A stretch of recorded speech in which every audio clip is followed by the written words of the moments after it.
I wish we got more of that. Like, I wish it actually sat with the tension of this wife and this family kind of realizing that the nuclear like family that has been built for them is built on a sea of bodies. You know, it's built by a serial killer. And what does it mean if he can be a serial killer but also like an awesome dad? Welcome back to the channel. I'm here yet again to talk to you about a movie or a TV show. I'm here with one of my hottest takes of the year. And my hot take is that both ironically and more importantly, unironically, M. Night Shyamalan's Trap is one of the best movies of the year.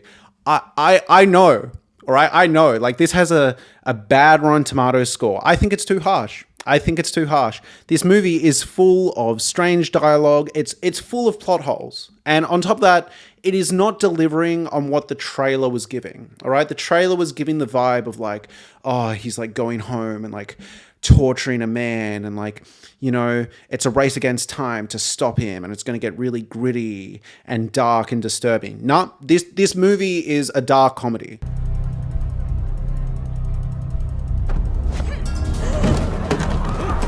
Let's clear out and give him some space.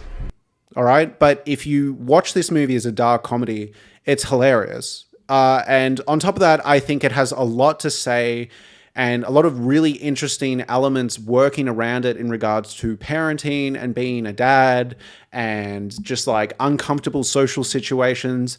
I really like this movie. I can't stop thinking about it. I've seen it twice. The first time I saw it, I was laughing at it throughout. I think the second time I saw it, I realized, oh, I'm actually laughing with it. I think this movie is trying to be a bit silly. It is trying to be a bit funny. It is trying to be a bit cringe and uncomfortable. It's not the dark thriller that the trailer promotes it as.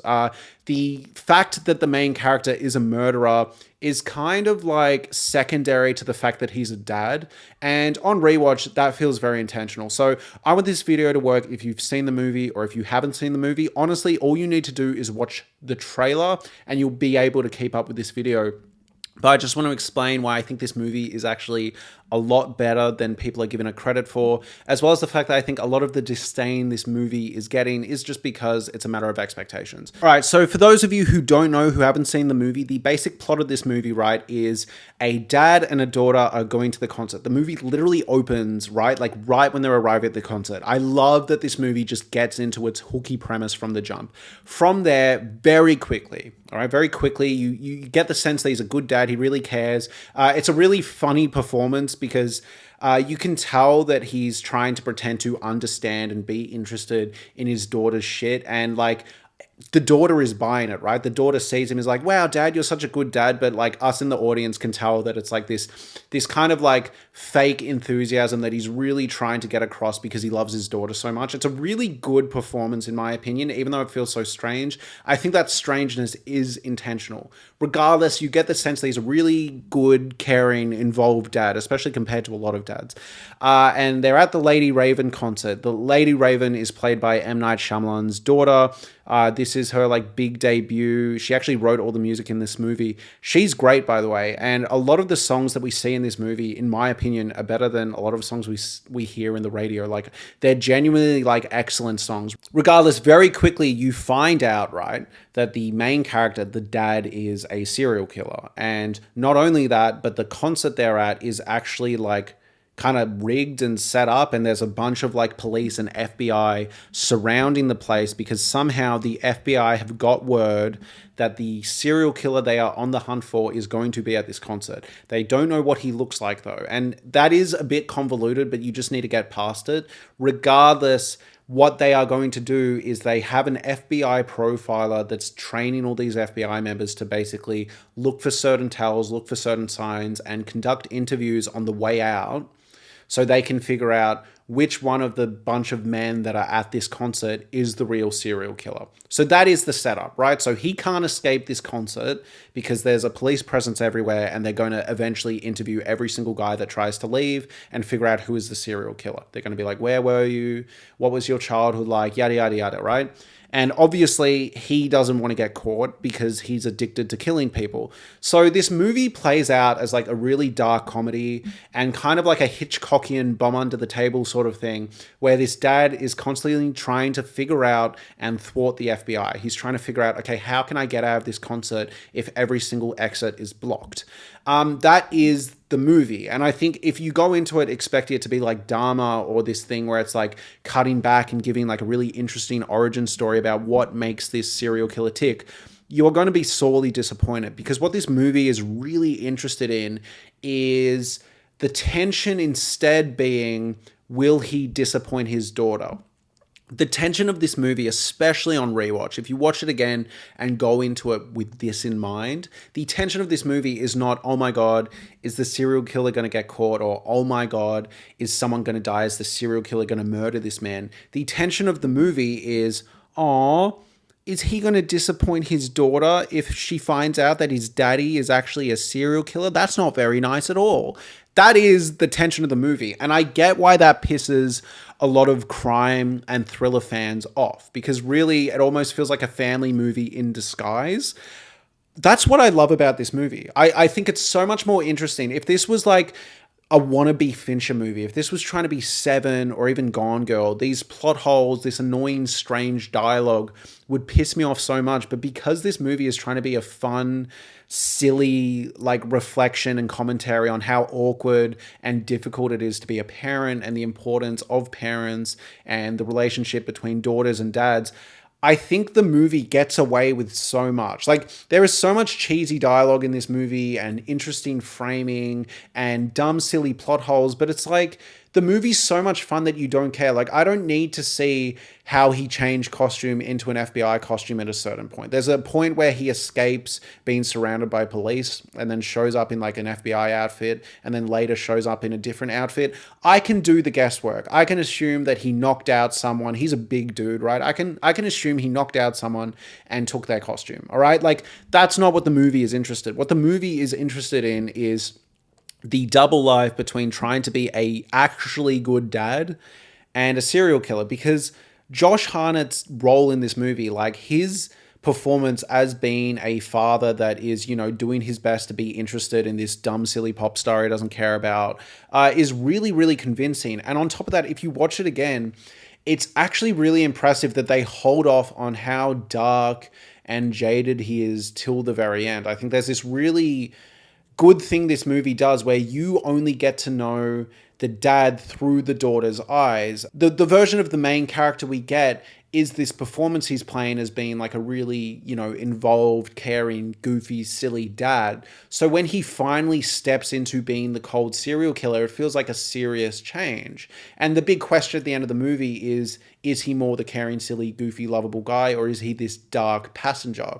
There's really interesting monologues towards the end of the movie where it's showing, you know, picture frames of him being a family man while the FBI profiler is talking about like, oh, you know, these sort of people can like slip into our society and we would never expect it. And I think that's actually like a really relevant conversation to today. You know, we're seeing a rise in like violence against women and like all these murders happening at the hands of like everyday men that you wouldn't expect it from you. Kind of going back to the way Ted Bundy got away with his murders, but we are seeing a rise in sort of like household intimate violence. And I actually think the movie, for just a split second, really works on that level. I also think as the movie kind of unravels and the back end leaves the concert, it gets really kind of fascinating in terms of seeing like this home life he's built. You are constantly waiting for like, this feels too good to be true. Like, is the family in on it, or are they a bit nuts, or are they being held hostage? But no, like he's actually built a proper,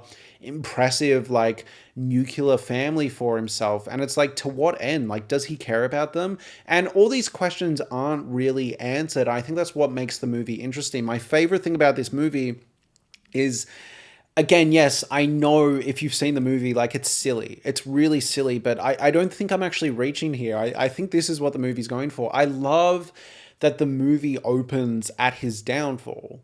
You know, we don't see his long tenure as like a serial killer. We don't see decades of him like chopping up people. We meet him at a point where he's walking into a trap. On top of that, the subversion that the actual trap is at his home is also excellent. So basically, what else do I love about this movie? Well, there's some really good humor. There's some really good humor, right? There's all these sequences where he's trying to like go to the bathroom and like open up his phone to like monitor the person he has held hostage at home. And people keep bugging him. Or his daughter will be like, can we go to that merch? And he's like, fucking hell, I just want to go to the bathroom. Of course, sweetie, of course. Like, it's such a good, funny performance. And like, genuinely, like, it does feel strange because you are seeing his fake daddery from like the daughter's POV. Like, it does feel a bit weird, but I think it works in the sense that like the daughter can't see through that. She sees him as the heroic dad that she really wants him to be. And that brings me to another point that I really like the way this film is shot. Initially going into this film, you know, I thought like, oh, the framing's really kind of off kilter and strange. And because the dialogue's so weird, this doesn't feel intentional. It just feels like bad filmmaking. However, looking into it afterwards, I found out that the person in charge of like cinematography and photography, or one or the other, was the person that did the cinematography / photography for Challenges. Now, if you've seen Challenges, Challenges is one of the best looking movies of the decade. That movie looks fucking incredible, and so much of the framing is interesting because it'll be like tennis games, but it's not symmetrical, or some things are out of focus, or some things are off to the side, and it makes it so interesting. And watching Trap a second time, knowing that it was kind of like masterminded visually by the same person that did Challenges, makes it a lot more interesting. You look at it as like a tennis game and who's in control, what's with the framing, what's with the eye line. I think the cinematography does a really good job of capturing how uncomfortable, you know, being a parent feels like.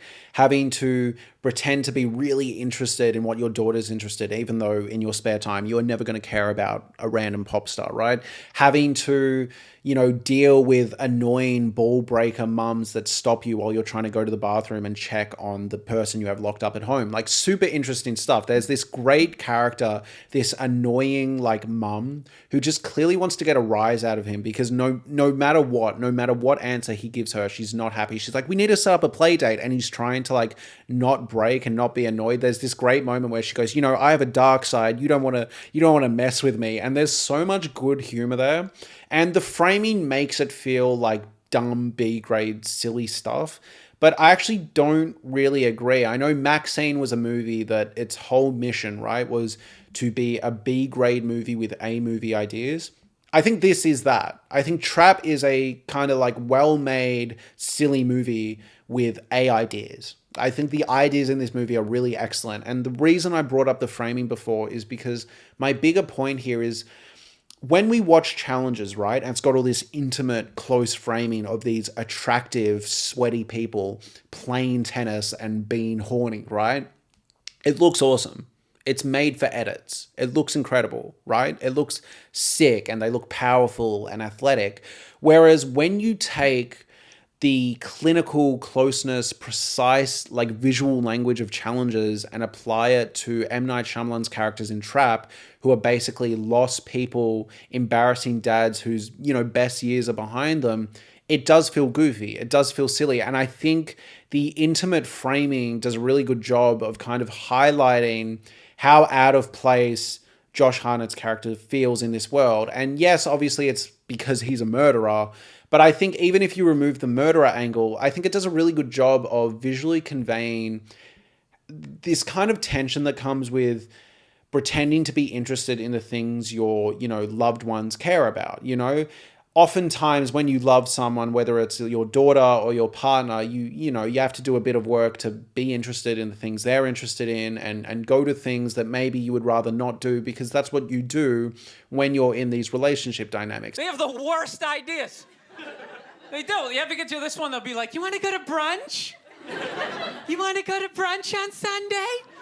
And inside you're like, fucking no! And I think the framing and the clunky dialogue and these off-kilter performances really capture that feeling of like, you know, I would much rather be at home killing someone or going for a jog, but instead I'm at this concert and I don't want to seem like it's bugging me, even though probably deep down it is. I think it's actually kind of excellent. So basically at one point, right, the main guy is trying to figure out how he can get him and his daughter out of this concert without being interviewed by police.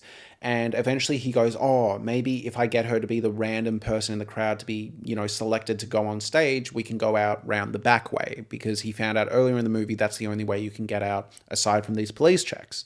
So he goes up to like a guy that works with Lady Raven, the pop star, and says to him like, yo, my daughter has cancer or just recovered from cancer. Like, absolutely love it too. And it's a really good moment because when we watched it with a crowd, you heard the crowd go like, oh, like he's lying about his daughter having cancer. It's so funny because it's like, I had that reaction too. And then I had to remind myself, oh yes, he's also a serial killer. And that means the movie's working, right? Because you buy him as this nice dad lying about cancer. Really good moment. Regardless, right? That gets the daughter on stage. So the daughter then performs with Lady Raven. And I just have to point out, I love how it's shot here. You do not get this awesome montage of the daughter like doing this insane, awesome dance. It's framed from the dad's perspective. This kind of like removed POV where it just looks like a bit of a silly TikTok dance that his daughter must have learned in his spare time. Like the way it's framed conveys this feeling of like, oh, that's that silly little dance she's been doing in her room. Nice, cool. And it doesn't cut away from basically behind, right? It doesn't really cut away into like awesome concert footage. It's just from his POV. And on top of that, in one of the greatest moments of framing in the movie, slowly the FBI profiler that's after him comes into frame in like the corner. Really nifty. Really good visual language. Regardless, he gets out of the concert, which I really like the way he gets out of the concert. The whole tension of this movie is how's he going to get away without anyone knowing? And he just goes, fuck it. He goes up to the pop star at some point because they're backstage, holds up his phone and goes, yo, if you don't get us out of here without being interviewed by the profiler, I'm going to set off this thing that releases carbon monoxide and will kill this guy I have locked in my basement. Now, big plot hole, yes. How's he going to get away with this, right? Because the moment he lets the pop star go, the pop star is just going to dob on him, all right? Like, I get it. But if you just go with the movie and just go, whatever, okay, like, he's got her hostage now, she's going to get them out, and then they'll figure out what they do later, it's fun, all right? So she gets them out in a limo, and this is where the movie gets really interesting. You're either going to give up on the movie at this point, or you're really going to go with it. But basically, the pop star actually goes, nah, fuck you. Hey, how about we go home and ask her driver with the daughter to take them home? So now they're at the serial killer's house, and there's this tension, right? Because the serial killer can't just kill the pop star because that'll disappoint his daughter.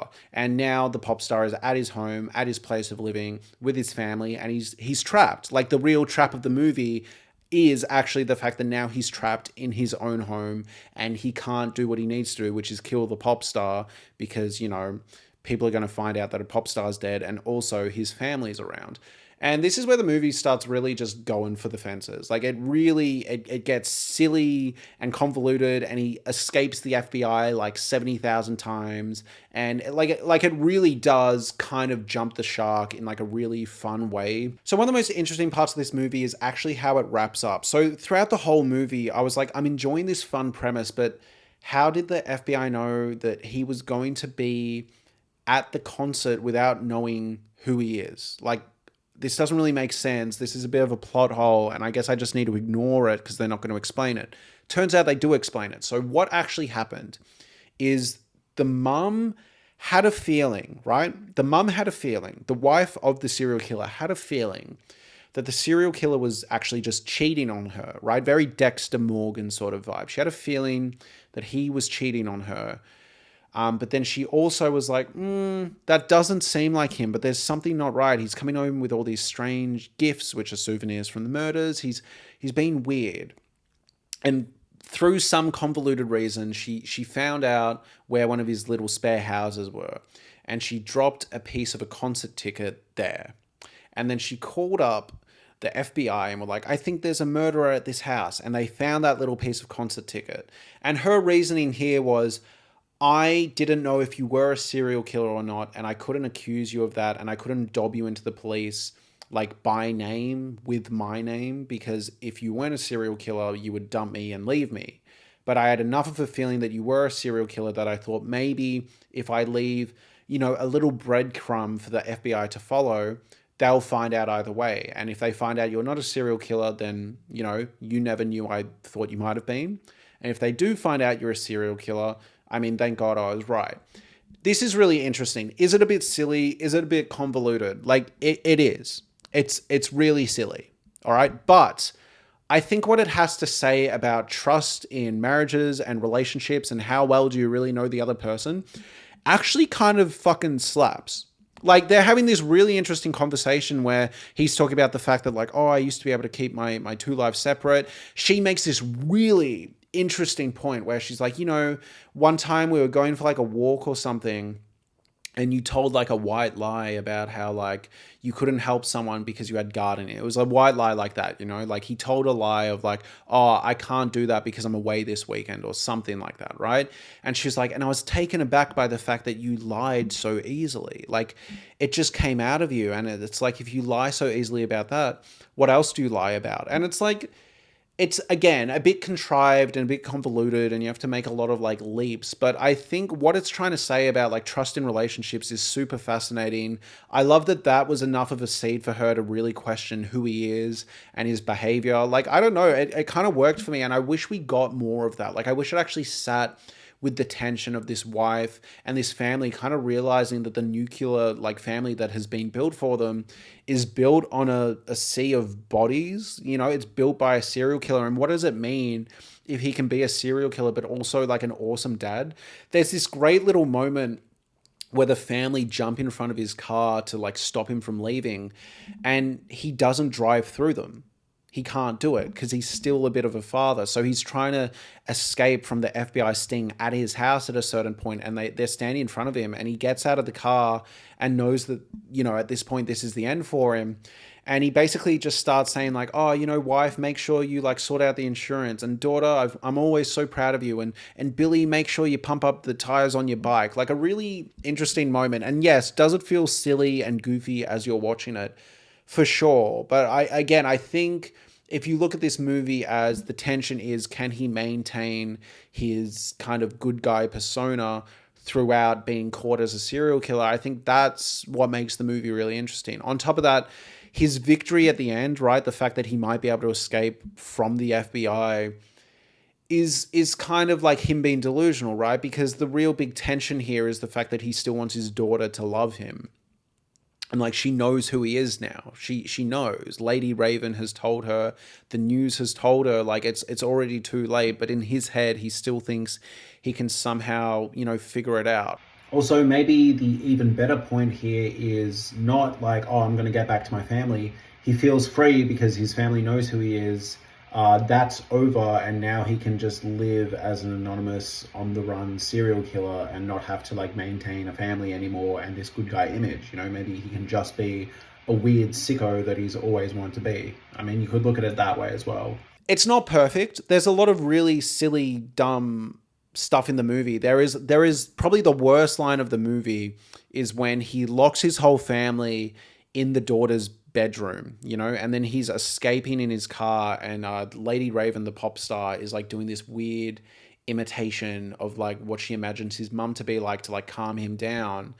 And then his family actually are standing in front of the car. They've escaped the bedroom, right? And then he has this weird line where he says like, oh my God, my daughter must have realized that she could escape the window by climbing out onto the tree that is close to the window. And like, oh, I've just never looked at the house through that lens before. And it's like, it's such a bizarre line, like genuinely really strange. I don't know what he's really getting at there, but it's a line I love because it makes me laugh every single time. On top of that, M. Night Shyamalan does know that his dialogue is a bit silly and a bit strange. There is this really great scene at the start of the movie where it feels like M. Night Shyamalan is just writing a bad scene. This security guard gives away as much information to the serial killer as humanly possible, like for no good reason. All right. Like this worker at the merch stand basically goes, hey, you seem like a good guy. Oh, can I tell you something? Everyone here has actually set up a trap for this serial killer and we weren't meant to tell anyone, but you seem like a good guy. So I'm going to tell you. Also, there's a code word we got given. It's called Hamilton. I shouldn't tell you that, but like, don't tell anyone. Then he literally hands this serial killer not only all the information he needs to try get out, but he then hands him like a box cutter and like opens it and gives it to him. And it's this great little moment because first off, it is actually paid off as a joke in the post-credit scene. You have a moment where he realizes that he gave all that information to the butcher and goes, oh my God, oh, I'm never talking to anyone at work again. So M. Night Shyamalan knows it's a joke. But even at that point in this movie, it works as a really funny moment because it almost feels like this, you know, kind of interesting comedy of errors, whereas like he couldn't be more incriminating and more self-sabotaging if he tried. It reminds me of the humor that was in The House That Jack Built. I don't know the crossover of how many people that have seen The House That Jack Built and this movie, but in the opening scene of The House That Jack Built, Uma Thurman hitches a ride from our main character, a serial killer, and he likes killing women. And she basically starts taunting him and being as annoying as possible, not realizing he's a serial killer. And the humor in that scene is he's actually trying not to kill her. And she's just making it impossible because she's just poking and prodding at him. Oops. That was a mistake. Me getting in this car with you. You might as well be a serial killer. And then she starts saying like, oh, you know, I hope you're not a serial killer because it would be so easy to get away with it. You know, I haven't told anyone. So good thing you're not. I'm sorry, but you do kind of look like one. Maybe it's just the van. It's the kind one might expect to be kidnapped in. And it's like, it's just this great scene where like, it's just such a dark humor, like premise setup. And I think Trap is built off those sort of dark humor setups. You're way too much of a wimp to murder anyone. But yeah, I really like this movie. I think it has a lot of interesting stuff to say about family. I think the performances are strange and uncanny and weird, but in a constantly interesting way. And look, I totally get the people that are going to watch this movie and think it's stupid. They can't get past the weird dialogue, the weird framing, the weird performances. But in my opinion, if you watch the movie knowing it's more of a family movie, weirdly enough, it's like a family movie version of a movie about a serial killer. It's so much fun. It's so much fun. This movie feels like it's built to watch with groups and just laugh at like the plot holes and conveniences and the insane ideas this serial killer has to try and escape. And again, like great humor moments where like he'll say something weird as fuck, right? Like he'll go to his daughter and be like, yo, what if we climbed under the stage? And she's like, Dad, are you okay? I'm trying to enjoy the fucking like, what's wrong with you? So good. Because like, obviously we know where he's coming from, but like, if we were in that position as the daughter, we would say the same thing. We'd be like, Dad, what is wrong with you? Can you stop? Yeah, I really like this movie. I think it's going to be a cult classic, more so than like old. Like, I think this will actually be a cult classic. I think people are going to watch it, laugh at it, have a good time, you know, have a drinking game every time one of his escape attempts goes wrong or he says something weird. Like, I don't know. I think M. Night Shyamalan has come out with a late in the game classic. I think it's a great premise. I think the main guy, the serial killer, is excellent. I think M. Night Shyamalan's daughter is great for the most part. Minus that one scene. I think her music is excellent. And this so easily could have felt like nepotism. This so easily could have been annoying if she was shit. But she's really good. She's really, really good. I really like this movie. I love this movie. If you enjoyed me talking about it, do go see the movie. But thank you so much for watching and have a lovely day.